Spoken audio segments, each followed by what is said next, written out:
All right, 97.7 Outlaw Radio FM listeners, you already know what time it is, and right here, right now, we actually have legendary hip-hop artist, producer, songwriter. This individual is a jack of all trades within the music industry. We have the one and only Al Kapone, also known as A.K. Bailey, right here live on the line, man. How are you doing this evening? Man, I'm doing good, man. Everything gravy. Oh man, that's the best way to be. I gotta say, first and foremost, man, thank you so much for just giving us a little bit of your time here this evening and just coming on the FM dial here in Canada, man. Definitely an honor. It's all good, man. I appreciate it, man. Hey, you know what I'm saying? Talking to the Canada radio is fine. I appreciate the love. But I know you're a busy guy, Capone, so I'm going to dive right into this broadcast, man. But I want to take you back to the year 1992, where you actually released my personal favorite record titled Street Knowledge Chapters 1 to 12. I was wondering, what's the story behind that iconic project? And of course, how did that record come to be initially? That was at the time when I kind of blew up with my first three-song single, Lyrical Drive-By, and I got a chance to get into a bigger studio, and it was Outlaw Records at the time. And I was working with my manager, Larry Clark, and we was at Outlaw. We started recording new music. I was working with SMK, the producer, SMK at the time too. So we just got in there and just started just recording music, and I technically just started exploring a lot of different sounds. I remember doing like a song that was heavy in rock. I had soulful stuff on there. It did a lot of exploring, and that particular album, I was more thinking nationwide at the time, and I wasn't as underground with it. So I do remember that as well. And instead of recording on 4 tracks, we were literally in this really big studio at the time. So everything was like super polished recordings and stuff like that. And also, my personal favorite track off that record is actually track 12, titled Down Motherfuckers, where you actually collaborated with fellow Memphis artist Skinny Pimp. I was wondering, how did you guys originally get connected? And of course, what was it like working with him early on in your iconic career? Oh, man. Skinny actually started working at Outlaw Records right after me. He was doing some work with SMK as well, the producer. So while he was working on his album, I was working on Street Knowledge, and we just decided to kind of do this collaboration to show that we were all on the same record label at the time. So that's kind of how that came about. But Skinny has told me many times that he was a fan of mine, and I was one of the artists that he looked up to that made him want to get into the game. So, so he knew about me before I knew about him. And, once I started hearing about him because he was working with Squeaky and DJ Zerk at the time, and those were friends of mine early on. So, so it was kind of cool to actually get a chance to start working with him when he started working at Outlaw Records. I gotta say, it definitely sounded like a monumental time, man, just being able to be a part of Outlaw Records, because back in the day as well, especially early 90s, sorry, like, there wasn't a lot of Memphis hip-hop out there. Like, there was a lot of, they were just starting to come into the scene. You're absolutely correct. It was very new. We were some of the first ones to, just start breaking down the barriers for Memphis rappers. Of course, we always looked up. Gangsta Pat 100% was one of the first rappers that blew up, and we all kind of looked at it and said, "Oh man, one of our own blew up on the level," and it gave us the inspiration to know that it's some people out there that want to hear the Memphis rap sound. But before Gangsta Pat, it was DJ Spanish Fly. He was one of the iconic DJs at the time that we used to listen to on the radio. So he was a DJ, but he started rapping as well. So he was making his own songs, and so when you got people like that, and then like I said, myself, I started doing things. SMK had the song Gangsta Walk Out at the time. Pretty Tony had the song Get Buck going on at the time. So we were like a lot of the first ones to just really start to make some noise, representing Memphis rap and going around doing shows, not only in Memphis, but a lot of the surrounding areas of Memphis and kind of spreading that sound around. So it was an exciting time. A lot of us did a lot of work at OTS Records that was on Park with Reginald Boylan. But actually, before we went there, we were doing a lot of work at 21st Century, this place called 21st Century Youth Club. That was in the Whitehaven area. So, and a lot of the iconic rappers, we all kind of ran into each other at the time. A-Ball was doing work with in that particular studio at the time. MJG kind of came in after A-Ball. So just being around everybody at the time was, you said the right word. It was an iconic time as far as the beginnings of Memphis rap, and a lot of us kind of laid that foundation down, and it just kept building from there. And speaking of laying foundation as well, man, your song Whoop That Trick actually became one of the biggest crunk songs of all time, where it also became the Memphis Grizzlies fan chant at home games. I was wondering, what's the story behind that iconic song? And of course, what was it like actually hearing the fans at the Grizzlies game chant your lyrics? Whoop That Trick, actually, I had that I came up with the chant before I came up with the music. I actually explained this, and they put it in the movie Hustle and Flow when I told them how I originally came up with the Whoop That Trick chant. I had this song, it was an underground song that came out on Memphis to the Bombed Out Bay. It was called I Ain't a Killer, but the chant was going, beat that bitch, beat that bitch. And I used to do songs, I used to do shows off of that song on the underground circuit, and the people used to go so crazy when I did that song. I just always knew I needed to do a more cleaned up version of Beat That Bitch, and that's what I came up with, Whoop That Trick.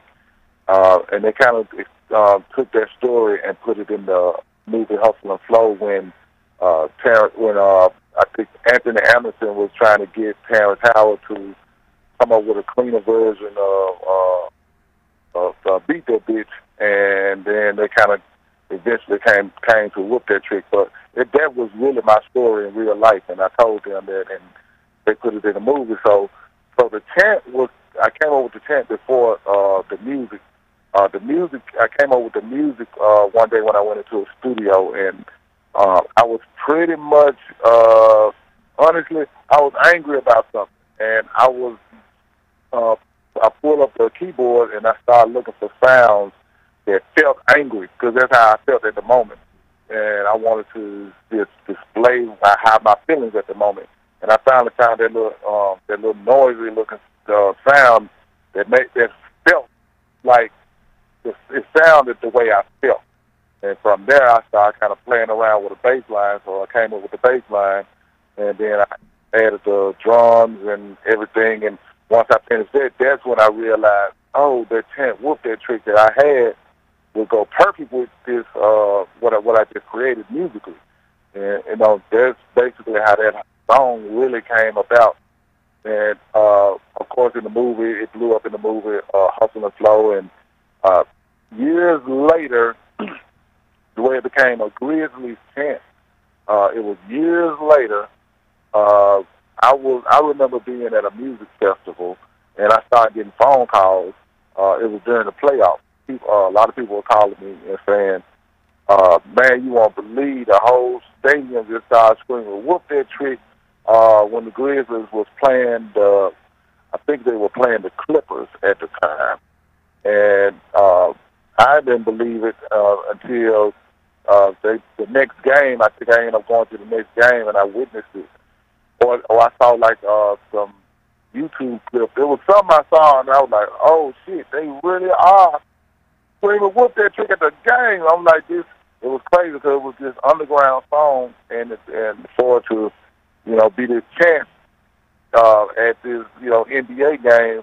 It kind of blew my mind, but they ran with it. It was organic. It came from the fans.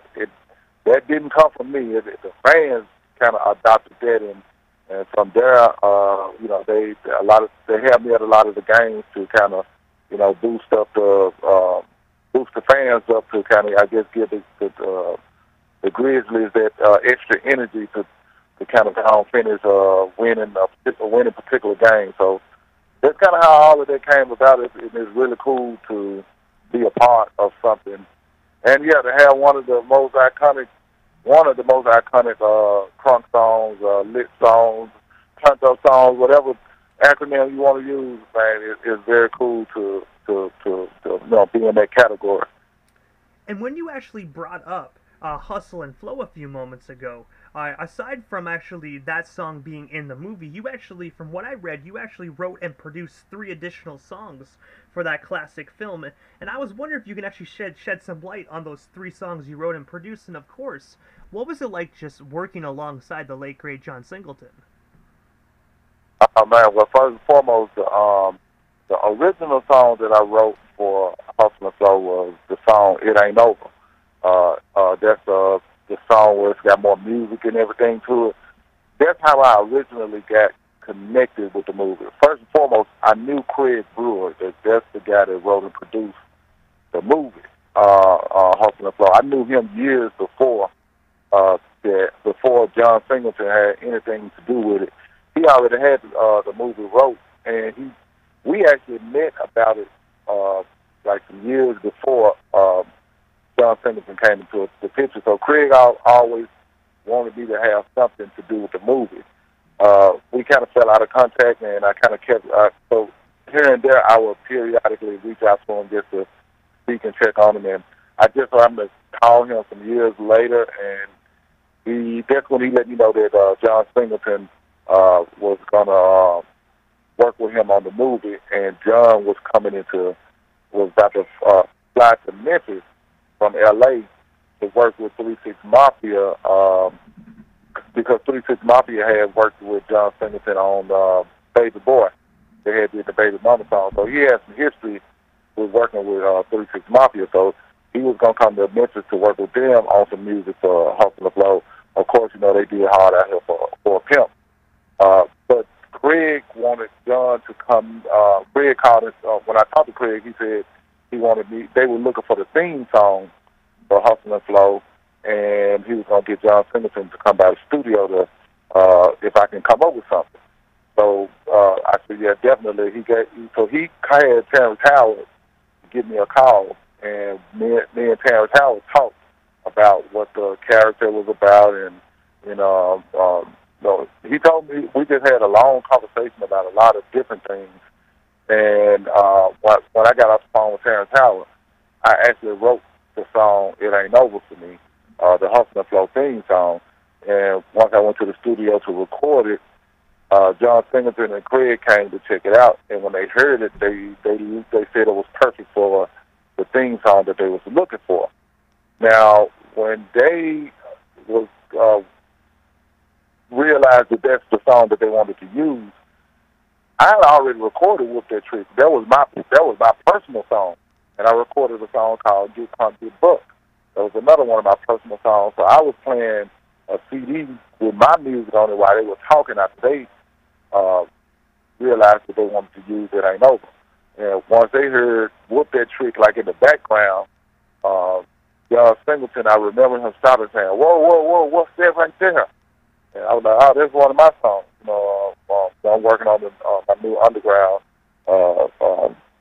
tape, so that's one of my songs. He's like, whoa, we might need to explore working on adding that song to the movie because the character needs that raw song, and he's like, that's like perfect. And then they heard Get Punk, Get Buck. That was the next song after on their CD after Whoop That Trick. And he was like, whoa, what's that right there?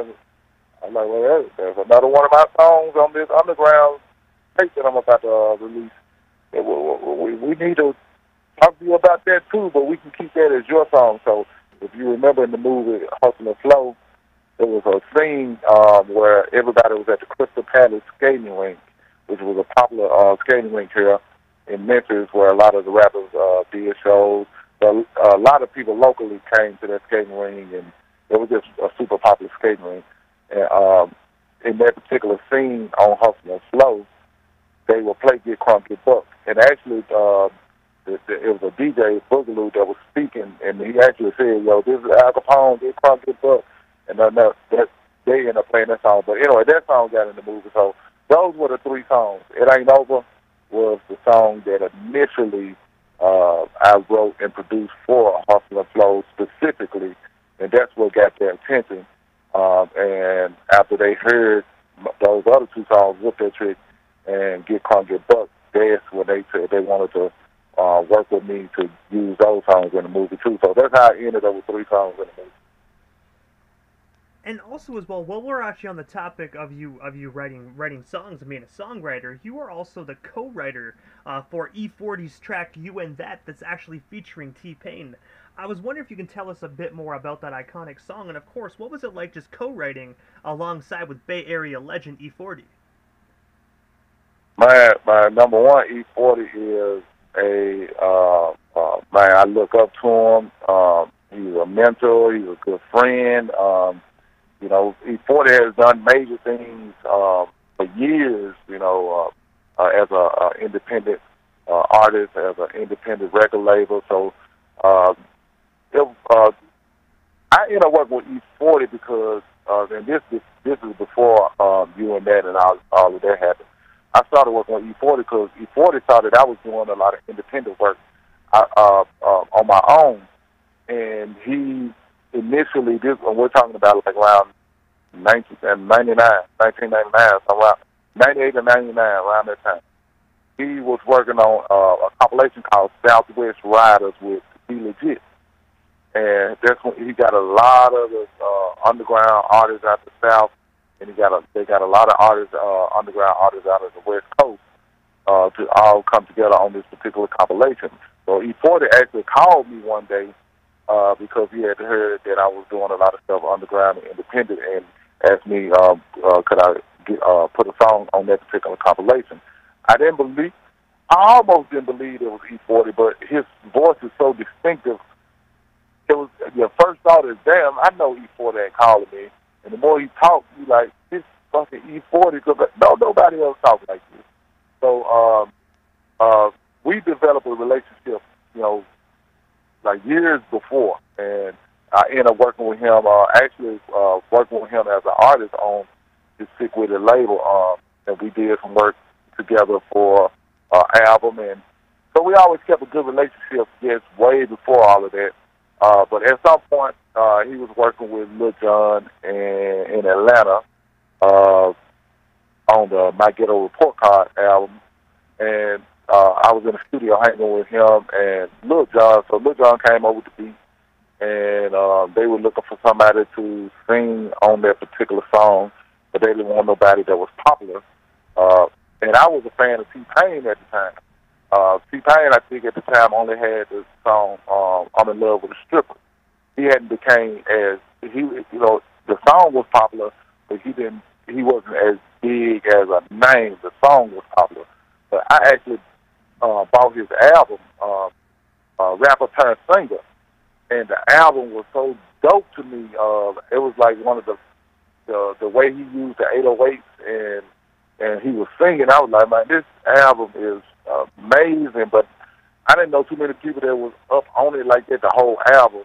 So I was like a fan of TPain.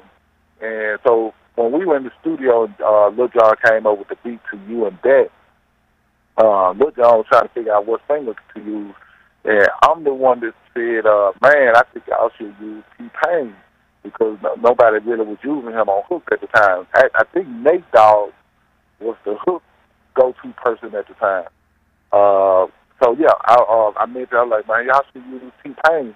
And I think it was somebody at the studio that knew TPain, and E40 and that guy, they talked, and but we know it, TPain was in the studio, and TPain was trying to figure out, like, oh, so what is this song about? So I kind of, like, man, this song about, you in the club, you trying to get close to a woman and woo, woo, woo.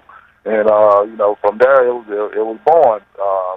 Trying to get to you and that booty. So that's kind of that's how that song came about. And I gotta say, I remember when that song actually like debuted on the radio down here in Canada, man. It got every car stereo, every boombox jumping back in the mid 2000s, man. That song was huge, especially even on the radio. It was a really big song, man. It was again, it was an honor to be, you know, even associated with something like that, and then to be associated with people like Lil Jon, man. Look, shout out to Lil Jon, man. I ain't got nothing but love for Lil Jon. People like TPain and E40 and Candy end up getting on the song. So being a part of, you know, something like that, or with those iconic artists, you know, it's just something to be, you know, to feel real good about it. It's nice to have a plaque to go with it. And also, as well, one thing I have to ask, with that E40 song, because you said Little John was in the studio, of course, E40 and T-Pain as well. Is that studio session what also led to you co-writing Snap Your Fingers as well? Yeah, man. He was working on that beat as well. Lil Jon was working on that beat, and you know, once he got that one going, and you know, I just started throwing some ideas at Lil Jon, and you know, he was feeling it, and you know, before you know it, Snap Your Fingers and came out of it, and I was like, man, you know, I remember songs like The Pool Palace was really big for us to snap during that snap era. But once Lil Jon, you know, came up with that beat, and we all vibed and collaborated, and Snap Your Fingers came about, it became the biggest snap song. And it was right around the time that everything was during the moment of My Ghetto Report Card being worked on for E40. So all of those beats and all of us was in the studio, and all that little vibing and collaborating, you know, end up producing two huge songs out of those sessions. And yeah, Snap Your Fingers and You and That were products of those particular sessions at the time. And by the way, we was at Big Boys. We was working at Big Boys Stankonia Studios at the time. And also, as well, you actually had the opportunity as well to tour with the six-piece Memphis band titled the Untouchables. I was wondering if you could tell us a bit more about that, and of course, what was one of your most memorable moments you shared on tour? Because I just looked on the tour flyer, and I got to say, like, you guys hit everywhere. All right, well, now I can tell you getting some of the information from Wikipedia, and some of the information in Wikipedia, some of it is not accurate. So that, like the touring with the Untouchables, that was a band, it was right after Hustle and Flow, I started to perform with a live band more than just performing with a track. And I think during that time, the Roots were one of the biggest rap bands out. It wasn't really that many rap bands out at the time. It was like it was almost minimal. It was just a few, just a rare few. So I just remember thinking, man, I'm from Memphis. This is a musical city, and I want to be able to perform with a band and do songs that kind of represents the musical element of Memphis. I'm already from the underground scene as far as the rap scene. I already represent the crunk side. Let me add the music element to it. So I started performing with the band. And the tour you're talking about is something completely separate from the band. The tour is the Take Me to the River tour, and that came from the Take Me to the River film, which it was a film about rappers from Memphis and the surrounding areas working with blues and soul artists from Memphis and the surrounding areas. And so we did it was a whole documentary done by Martin Short called Take Me to the River. A lot of it was done at Royal Studios. And after that documentary was done and it was released, everybody, not everybody, but almost everybody that was a part of that film, we went on tour around the country, and the tour you're talking about. That had nothing to do with the Untouchables, but that tour was we actually toured with the guys that the original people that played on a lot of Al Green records. So that's the tour you're talking about, and that tour was amazing. So it was myself, Bobby Rush, Frazier Boy, William Bell. I'm missing people. But hey, I know I hate when I have to remember people's names, man, and it ain't coming to me right at this moment. But the High Rhythm section, that's the band that played on every Al Green record that you ever heard. They actually toured with us as our band, and that was like the coolest thing ever to be able to go on a tour like that. And we went all around the United States, like full circle, and it was the coolest thing ever. And I do want to say thank you for actually clearing that up, because I do know some people, when they do view Wikipedia, they think Wikipedia is always correct, but I always like to tell people as well that like Wikipedia is like a hit and miss, because anybody can edit it. Yeah, exactly. So no, there's some stuff in Wikipedia. I'm like, why is it in there? Because it has nothing to do with anything. But there's some things that are accurate, but there's some things in there like, there's no reason for that to be in there at all. So, yeah, I'm glad to be able to clear it up. And also, as well, I actually read on your website that you were actually the first hip-hop artist to be president of the Memphis chapter of the Grammys. I was wondering if you can tell our listeners a bit more about that. And, of course, how did you initially get involved with that organization? Because that's huge for any artist in any state or continent. Man, I recently found out that Jermaine Dupri was the producer. He was the president in Atlanta, and I was the rapper that was the president in Memphis. So we're like the first presidents of any chapter in the Grammys.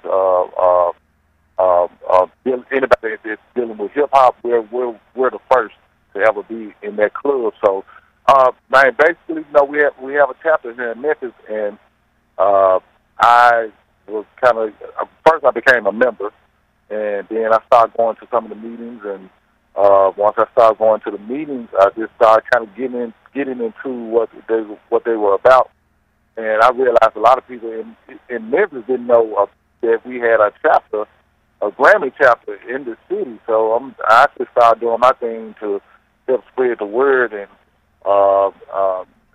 when it comes to the Memphis chapter, it's not just for Memphis. Memphis is the headquarters, but the Memphis chapter also incorporates Mississippi, Arkansas, Louisiana, Missouri. So it's spread out. It's not just Memphis. So I was the president of all those. Even though it's the president of Memphis, but it was for all of those areas. Anyway, they end up, of course, having it where you can run for different positions, and I went for a president, and I just went for what I knew basically, and went through all the processes, and when it was all said and done, they voted me, and then once I became the president of their chapter, I was able to go to a lot of the national meetings that they have with there's 12 chapters all over the United States. And we all meet in places like L.A. or we'll meet in Hawaii. It was different places that we met, all 12 chapters, and we'll get together and have these huge meetings, almost like meetings like when the Congress get together. It was those type of meetings. And we'll all kind of talk about what's going on in the industry, and the standard bylaws and things that come along with being presidents and governors and all that. And you get to meet a lot of cool people. I remember Jimmy Jam was the president of the overall Grammy organization at the time, so it was cool to get to meet people like him and just be around a lot of influential and huge people, from lawyers to managers to producers, and and so on and so on. That was a cool time to be to be a part of the chapter and really get an inside look and, network and, I got friends and from that to this day that's in the industry. So yeah, that's how they came about. Cool time. And I gotta say as well, man, it's most definitely well deserved as well, man. Yeah, hey, I want to say this. I'm still a member of the, even though I'm not the president. I'm still an active member with the Grammy chapter.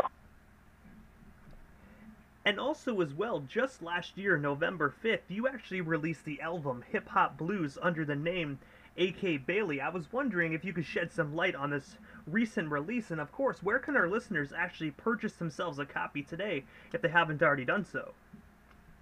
You can go to akmemphis.com. That's where you go. Again, that's akmemphis.com. That's my website.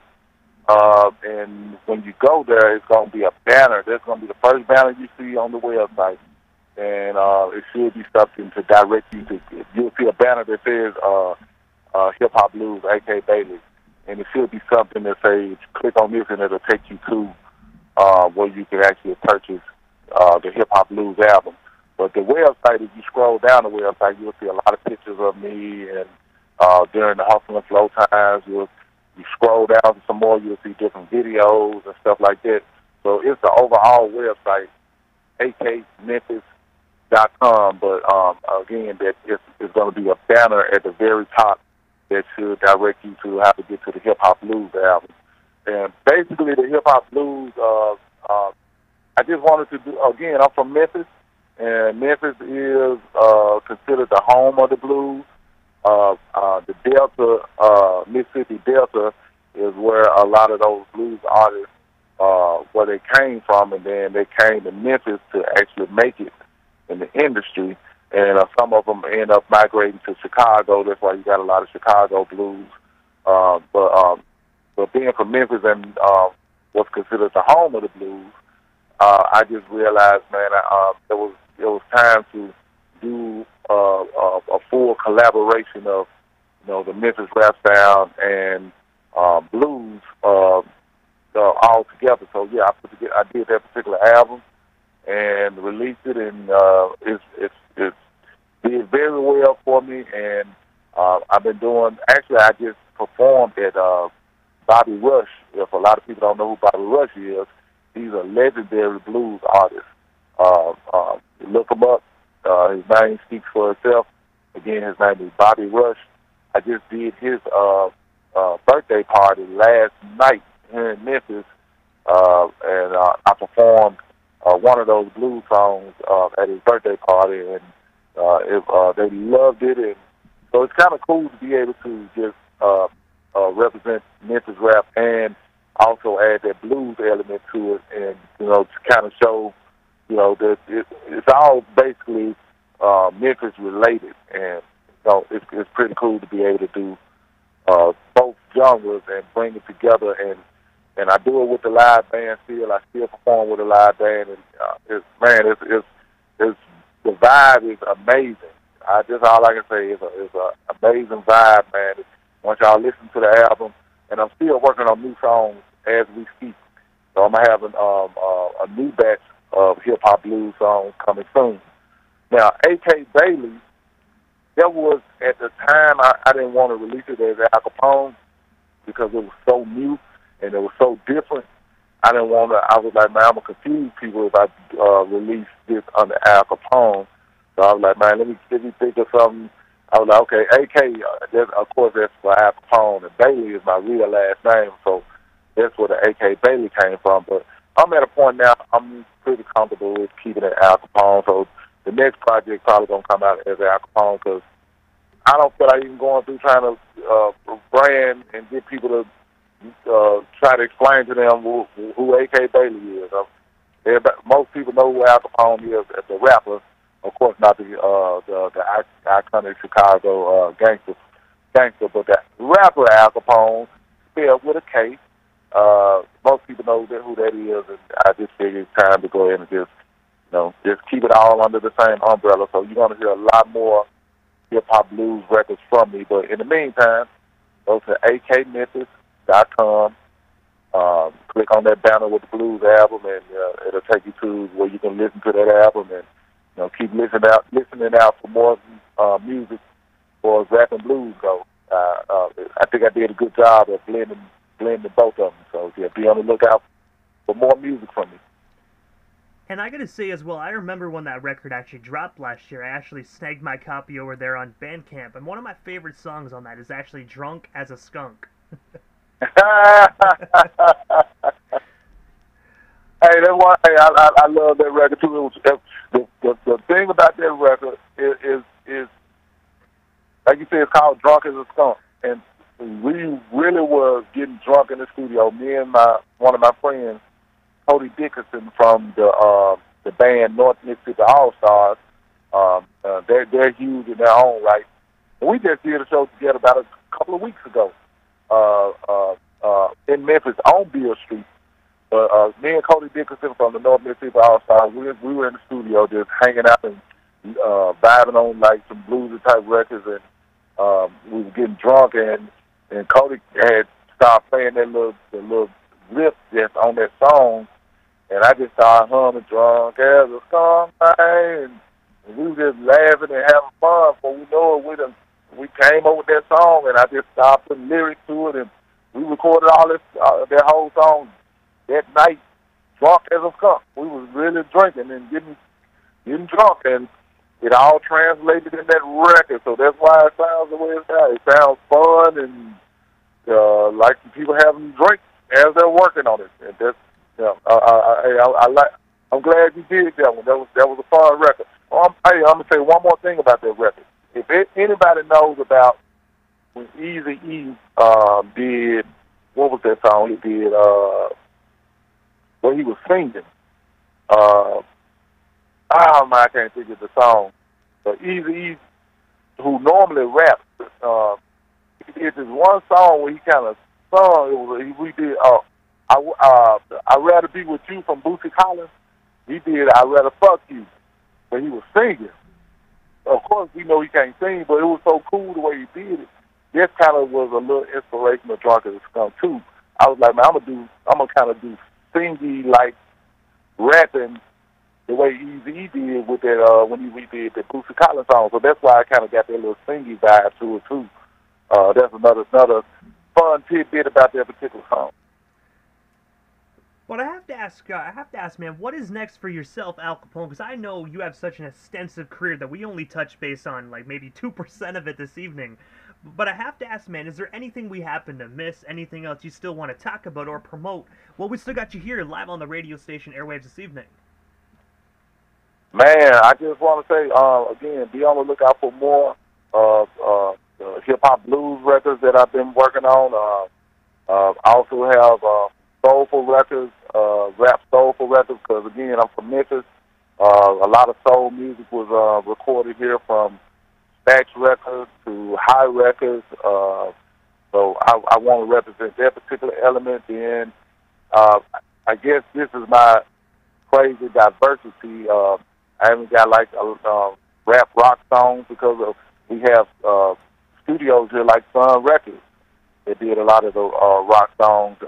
They weren't the only one, but they were one of the ones that became known for because Elvis Presley recorded a lot of his records at Sun Records. And as well as some of the early blues artists, Howlin' Wolf, he recorded some of his early records at Sun Records. So I guess my goal at this point in my career is to represent Memphis as a whole musically as much as I can, from the underground rap sound that I helped pioneer to now, like I said, the blues rap sound, to the soulful rap sound, and even the rock rap sound. I'm doing I'm just having fun, to be honest with you, and what makes it work so well is because I perform with a live band, and we're able to represent that music live, where it's not just a DJ playing the records or just somebody playing tracks and just a rapper up there rapping by itself. I'm actually rapping with a full band and just really trying to give that full musical experience of what Memphis represent. So that's, I think that's the biggest thing that's coming from me. I got a lot of new merchandise coming. You'll be able to get to that from my website, whoopthattrick.com. You'll be able to get a lot of my T-shirts and hats and stuff like that. Again, you can go to my merch site, whoopthattrick.com. We'll start having that available probably in the next few weeks because I sold out of what I did have. So if you go there now, you're going to probably see a lot of sold out T-shirts, Whoop That Trick T-shirts. But we'll have some new ones up probably in the next few weeks. So my merchandise is another thing I got going. And I'm also going to be looking at working on my documentary because, like you just said, I got a long history that dates back, honestly, it dates back before Memphis rap. Before the Memphis rap scene had its own sound. We still was rapping in Memphis. We just didn't have our own sound. And so I can go back and talk about people before they even had names, so we used to all kind of run around in some of the same circles. So I'm going to start there, and then I'll go, throughout my history, then I'll go through Hustle and Flow, and, bring it up to date, and, talk about how the new generation of Memphis rap is, man, I love what they're doing. They're, like, dominating right now for hip-hop around the world, and the new Memphis rap scene. So, and I'm still here to be able to see it, and I want to just talk about my whole history in this documentary. So I'll be working on my documentary and be on the lookout for a podcast as well. Might as well get in there, man, and, represent on the podcast side. So I'm going to be mixing it up in a lot of different ways, from music to documentaries to merchandise to podcasts.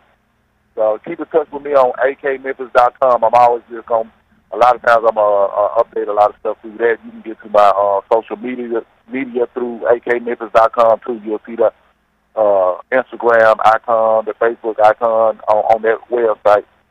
Click on that, it'll take you right to my social media. So I guess the biggest thing is akmemphis.com. That'll take you to everything. Whoopthattrick.com will get you to my merch.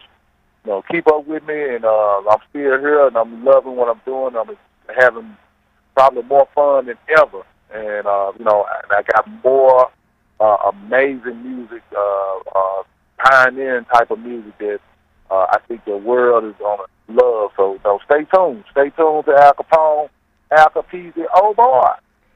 And I gotta say, first and foremost, man, quickly before we part ways, thank you so much for years of monumental music, man. You definitely revolutionized hip-hop, man, and I think I can speak on behalf of all the fans as well. Thank you for years of monumental music that not only myself, but millions of individuals had the opportunity to enjoy for so many years, man, and we definitely are looking forward to what the future brings for Al Kapone.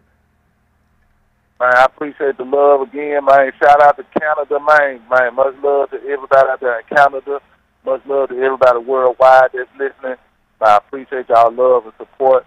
Man, keep on rocking with me. Again, I'm going to say it one more time. In case you didn't hear it, go to akmemphis.com, man, and keep up with your guy. You hear me? Oh, boy. Hey, man, most definitely. Thank you so much, Kapone, and definitely have yourself a wonderful night out there in Memphis. All right, man. Y'all take it easy.